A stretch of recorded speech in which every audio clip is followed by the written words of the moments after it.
शाहराह दस्तूर पर इन बड़ी बड़ी इमारतों के सामने इंसान बहुत छोटा लगता है, मगर इंसानियत शायद इन इमारतों से भी कहीं ज़्यादा बड़ी है और बुलंद है। सुप्रीम कोर्ट ऑफ पाकिस्तान के सामने मौजूद हैं मतीउल्लाह जान, एमजे टीवी। आज बात करेंगे लापता अफराद के उस केस के हवाले से जिसके ऊपर सुप्रीम कोर्ट ऑफ पाकिस्तान एक तवील अरसे के बाद अब खसूसी नशरियात बराह रास्त पूरी दुनिया को दिखा रही हैं। और ये समाअत जो आज मुकम्मल हुई, इस हवाले से हमारे साथ आज ख़ास मेहमान मौजूद हैं जो एक फ़ौज के रिटायर्ड कर्नल भी हैं और उसके बाद एक एडवोकेट भी हैं। और हम इनसे जानेंगे क्योंकि ये फ़ौज के जो जैग ब्रांच है, जज एडवोकेट जनरल ब्रांच, जो कि GHQ की वजारत कानून होती है, उसमें भी इन्होंने खिदमत सर अंजाम दी हैं। जी किसी तारफ़ के मोहताज नहीं हैं। कर्नल रिटायर्ड एडवोकेट इनामुर रहीम साहब। कर्नल साहब, आपको कर्नल कहें या एडवोकेट? जो आपकी मर्जी है जी। I am advocate as well as a colonel also of the Pakistan army. And you are a proud colonel and a proud advocate. अल्हम्दुलिल्लाह, बिल्कुल, क्योंकि because we always stood with the constitution, और हमेशा कॉन्स्टिट्यूशन की अमल दरामदी और कानून की हुक्मरानी के लिए काम किया, और ये इंशाअल्लाह ताला हम ये काम करते रहेंगे। और इसीलिए शायद आप आर्मी चीफ नहीं बन सके। बस नहीं, मैं समझता हूँ हर आदमी की एक डेस्टिनी है, और वो जो भी है उसको अपनी डेस्टिनी पे राज़ी बरज़ा रहना चाहिए। अल्लाह का शुक्र है कि जो काम अल्लाह ने हमारे सुपुर्द किया है वो हम उसे बड़ी दयानतदारी और कमिटमेंट के साथ सर अंजाम दे रहे हैं जी। अच्छा कर्नल साहब, जो कुछ आज लापता अफराद केस में हुआ वो तो पूरी दुनिया ने देखा, टेलीविज़न पे बराह रास्त नशरियात, और इसका क्रेडिट भी चीफ जस्टिस काजी फाजीसा को जाता है, जो उन्होंने एक तारीख़ में अपना नाम लिखवा लिया है। पहले कभी ऐसे बराह रास्त नशरियात नहीं दिखाई गई, और उससे बहुत सारे जो अंदेशे थे और जो शकूक शुबात थे वो भी दूर हो गए कि सुप्रीम कोर्ट में होता क्या है। और फिर बहुत सारे जो शकूक शुबात थे शायद वो यकीन में भी बदल गए मगर बहरहाल आज लापता अफराद के केस में जो कार्रवाई हुई है, पहले मुख्तसरन बतौर एक वकील आपने आमना मसूद जंजुआ को असिस्ट भी किया आज सुप्रीम कोर्ट में, और आप कुछ डॉक्यूमेंट्स भी आपने पेश किए। तो आज पहले ये बताएं हमारे नाजरीन को, एमजे टीवी के नाजरीन को, कि सुप्रीम कोर्ट ने आज हुक्म क्या दिया है और अब आइंदा होगा क्या, अगली कौन सी तारीख? सुप्रीम कोर्ट के सामने जब ये केस आ जाए तो उसके ऊपर उन्होंने हमसे पूछा कि आप इसमें भी क्या चाहते हैं, what is the way forward. तो हमने ये कहा कि कमीशन जो बना था उसने कुछ प्रोडक्शन आर्डर जारी किए थे, जो कि 750 प्रोडक्शन आर्डर हैं, जिनमें से को 50 के ऊपर अमल दरामद हुआ है, बाकी पे कोई अमल दरामद नहीं हुआ। सबसे पहले तो उन पर अमल दरामद होना चाहिए, और जितने लोगों के बारे में प्रोडक्शन आर्डर जारी हुआ है वो उनको रिहा किया जाए। ये प्रोडक्शन आर्डर होता क्या है और ये कमीशन क्यों जारी करता है? प्रोडक्शन आर्डर ये है कि जब हम कमीशन के पास को कंप्लेंट फ़ाइल करते हैं तो कमीशन उसकी इन्वेस्टिगेशन के लिए हमें तलब करता है, और तमाम एविडेंस जो हम मुहैया करते हैं कि फ़लाँ के सामने फ़लाँ लोगों ने उठाया, वो एविडेंस भी आती है। फिर कमीशन एक GIT बनाती है, जॉइंट इन्वेस्टिगेशन टीम, जिसमें MI, ISI, IB और पुलिस के नुमाइंदे होते हैं। वो सारे उन रिपोर्टों को देखने के बाद अपनी रिकमेंडेशन देते हैं कि वाकई इस आदमी को किसी स्टेट सीक्रेट एजेंसी ने उठाया है। उसको डिक्लेयर किया जाता है कि it is a case of enforced disappearance. उसके बाद कमीशन प्रॉपर एक प्रोडक्शन आर्डर जारी करता है। बदकिस्मती ये हुई कि जो जावेद इकबाल साहब थे, उन्होंने को 700 से ज़्यादा प्रोडक्शन आर्डर जारी किए, लेकिन वो अमल दरामद एक पर भी न करवा सके। ये प्रोडक्शन आर्डर में होता क्या है? ये आपके सामने भी एक प्रोडक्शन आर्डर पड़ा है, इसको मैं अगर पढ़ दूँ अपने नाजरीन के लिए। ये है कोई 10 नवंबर 2020 का एक प्रोडक्शन आर्डर है, जिस पे secretary commission of inquiry on enforced disappearances के दस्तखत हैं, और ये है 10 नवंबर 2020 का, यानी आज से तकरीबन 3 साल पहले का ये हुक्मनामा है। और इसमें मुखातब किया गया है director general ISI through major Mohammad Murtaza, focal person Islamabad, और फिर director general military intelligence through lieutenant colonel Sajid Mahmood, focal person Rawalpindi. इनको ये ऑर्डर दिया जा रहा है कमीशन की तरफ से कि जो कमीशन ऑफ इंक्वायरी है उसने एक शिकायत के ऊपर बहुत सी समातें की हैं, हेयरिंग्स की हैं, और ये लापता शख्स का नाम था Imran Khan, son of Khan Mohammad, resident of Ibn Sina road G103 Islamabad. अच्छा, और फिर इस प्रोडक्शन आर्डर में कहा जा रहा है कि शवाहिद की रोशनी में ये महसूस हो रहा है, इस बात का अंदेशा है कि जो इमरान खान लापता शख्स हैं वो खुफिया इस्टेब्लिशमेंट जो है, पर्सनल ऑफ सीक्रेट इस्टेब्लिशमेंट, उनकी तहवील में है और उनको गैर कानूनी तहवील में रखा गया है। तो ये प्रोडक्शन ऑर्डर का पहला पैराग्राफ है। दूसरे पैराग्राफ में लिखते हैं कि इसलिए लिहाजा कमीशन का जो कानून है, जो नोटिफिकेशन है कमीशन के बनाने का, उसके पैरा 5 में जो अख्तियारात दिए गए हैं कमीशन को, कमीशन उन अख्तियारात को इस्तेमाल करते हुए ये हुक्म देता है कि इमरान खान जो हैं उनको कमीशन के सामने पेश किया जाए और कमीशन के जो दफ्तर है उसका एड्रेस दिया है कि यहाँ पे पेश किया जाए 6 हफ़्तों के अंदर, 6 हफ़्तों के अंदर। और अगर 6 हफ़्तों के अंदर यानी 10 नवंबर 2020 का ये ऑर्डर है, तो 6 हफ़्तों के अंदर से मुराद ये है कि 10 दिसंबर के बाद यानी 30 दिसंबर या 25 दिसंबर तक ये पेश उन्हें करना चाहिए था। और अगर वो पेश ना किया गया तो इस ऑर्डर के, प्रोडक्शन ऑर्डर के मुताबिक कानूनी कार्रवाई यानी कानून के मुताबिक कार्रवाई की जाएगी। तो अब ये प्रोडक्शन ऑर्डर में क्या इमरान खान को पेश किया गया? उन्होंने पेश नहीं किया और बदकिस्मती ये हुई कि कमीशन ने भी कोई कार्रवाई नहीं की। हालांकि कमीशन के इस एक्ट के तहत, जिसके तहत कमीशन बना है, कमीशन का जज अगर सुप्रीम कोर्ट का जज होगा तो उसकी पावर सुप्रीम कोर्ट की होगी, अगर हाई कोर्ट का जज होगा तो हाई कोर्ट के जज की पावर होंगी और वो तौहीन अदालत की कार्रवाई भी कर सकता है, इनको अरेस्ट भी कर सकता है, इनके खिलाफ हर किस्म की कानूनी कार्रवाई हो सकती है। लेकिन कमीशन ने इसके बाद कोई कार्रवाई नहीं की। तो आप ये कह रहे हैं कि जो जस्टिस रिटायर्ड जावेद इकबाल का कमीशन है उसने 700 के करीब ऐसे 750 बिल्कुल ऐसे ही प्रोडक्शन ऑर्डर जारी किए हैं जिनमें कहा गया है कि ये वाज़े हो गया है शवाहिद की रोशनी में कि ये जो शख्स है ये सीक्रेट एजेंसियों के तहवील में है और गैर कानूनी तहवील में है। तो इस तरह के 750 प्रोडक्शन ऑर्डर जारी हुए हैं, लेकिन उन पर फिर बाद में कमीशन ने खुद कोई कार्रवाई नहीं की। को 45 के करीब लोग हैं जिनको रिहा किया गया, बाकियों वो खुद ही उन्होंने छोड़ दिया। कितने अरसे में? वो भी 3-4 साल के अरसे में छोड़ा, लेकिन कमीशन ने अपने तौर पे कोई कार्रवाई नहीं की जो कि उसका मैंडेट था। हमने कमीशन को बार बार याद देना नहीं दिलाई कि ये आपका पावर है, आप इसको इस्तेमाल करें। अच्छा, इसके अलावा कमीशन ने कभी किसी खुफिया एजेंसी के अफसर के ख़िलाफ़ नाम लेके कोई FIR कटवाई या उनका नाम लेके उनको तलब किया जिन पे इल्ज़ाम था कि वो उठा के ले गए हैं किसी लापता शख्स को? जी, वो असल में होता यह है कि उनकी GIT के वो जो आर्मी और MI के मेंबर हैं वो मौजूद होते हैं कमीशन की कार्रवाई में, वो अटेंड करते हैं कार्रवाई।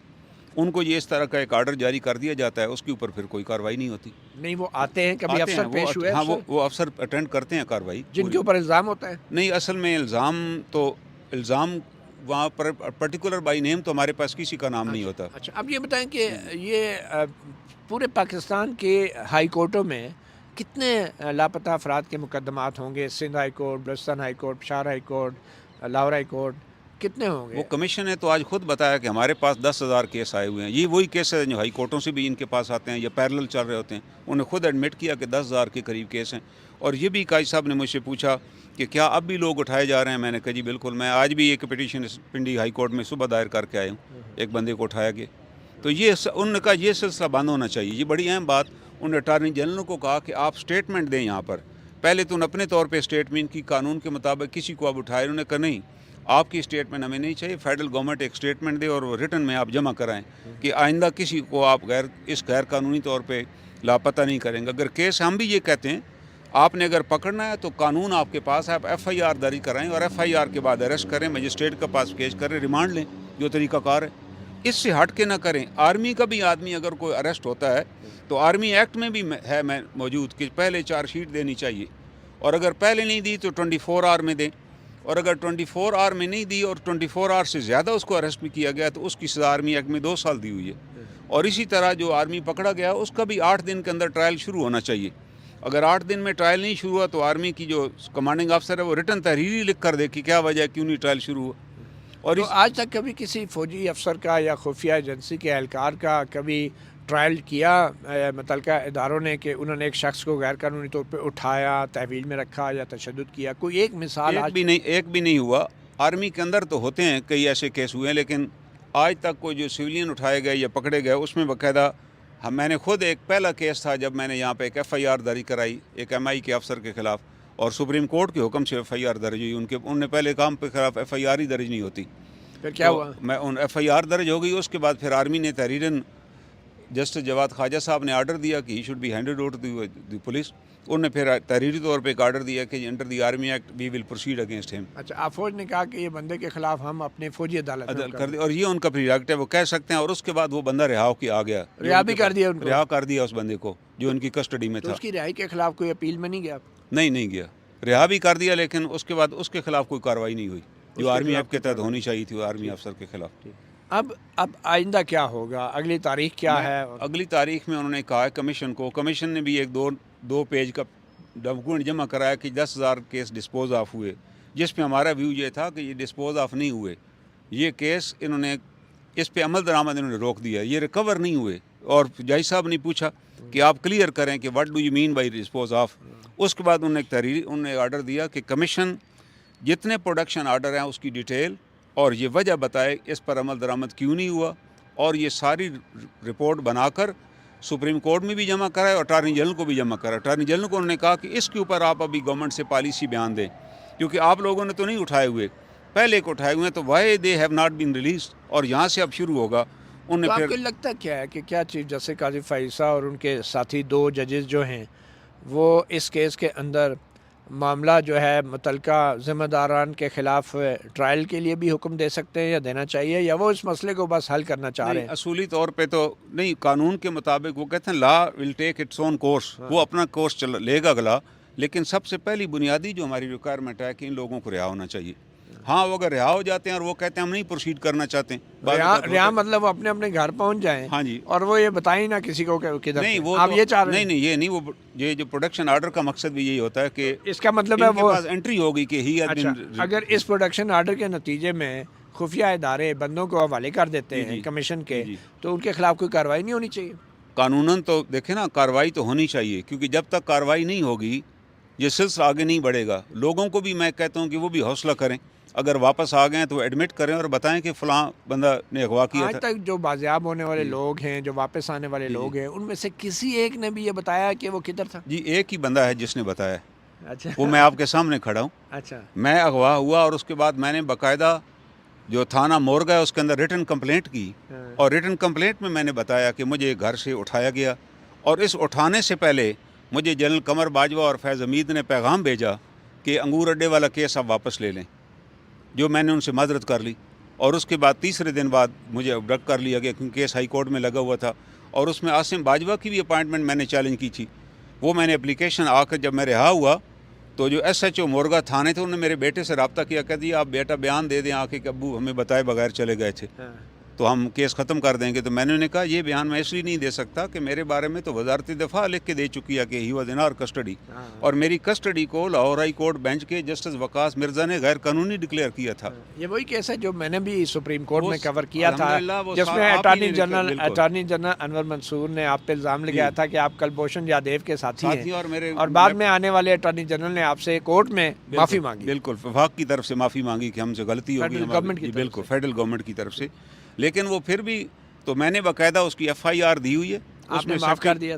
नहीं, मैंने सेक्रेटरी दिफा को भी दरख्वास्त दी है, सेक्रेटरी दिफा का भी नाम शामिल है, और उसमें एक ब्रिगेडियर फलक शेर थे जिनने बड़ी ढिठाई थे हाई कोर्ट के अंदर ये बयान दिया था कि he is involve in all these activities, उनका नाम भी शामिल है। उन बेचारों को तो जो बता दिया जाता है बोल देते हैं। नहीं, ज़ाहिर है मैं भी उस मकाम पे था कुछ अरसा पहले, I did the same duty, मुझे भी बताया गया ये बताएं, आई रिफ्यूज़ टू डू इट, मैं कहा नहीं यार बंदे आपके पास हैं। तो आपको लगता है अब चीफ जस्टिस काजी फाइसा जो हैं वो इसमें कुछ ठोस फैसले कर सकेंगे, या अगर 8 फरवरी को इलेक्शन बर वक्त हो गए तो फिर ये केस इतनी अहमियत नहीं इंशाअल्लाह ताला ये केस इसलिए अहमियत रहेगा, उन्होंने खुद कहा है कि मौजूदा हुकूमत इन लोगों को अगवा में मुलव्वस नहीं है, ये पिछला एक किस्म का कह लें गार्बेज है।